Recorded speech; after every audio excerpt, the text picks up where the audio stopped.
الناس اللي انتقدوا الحافله ديال اكادير امالواي اجيو نقارنوا ديال الدار البيضاء اللي بداو يعني خدامين، ونقارنوا مع ديال اكادير اللي يلاه دخلوا للتجارب.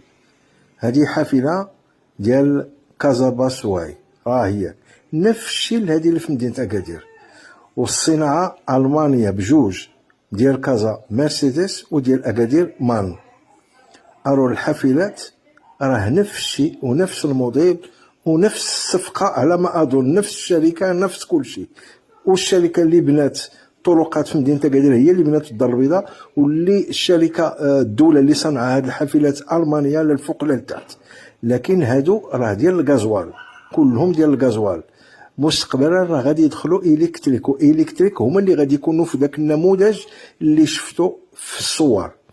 كازاباسواي ها هو نقي في الداخل، الجوده وكل شيء مزيان، كل شيء مزيان. تشد بلاصه ديالك، كاين المكان المخصص لذوي الاحتياجات الخاصه. تطلع الكارطه تسمع فين غاديين، هو غادي ينطلق. الملاحظ هو ان ماشي 5 دقائق ما بين طوبيس وطوبيس، كاينه تقريبا 15 دقيقه. شوفوا الطوبيس في الداخل كينقي كي زوين، وتتسمع الشيفور الا هضر ولا غيديماري داكشي مسجل باركاسيت. هانت المكان الخاص ديال الناس ذوي الاحتياجات الخاصه.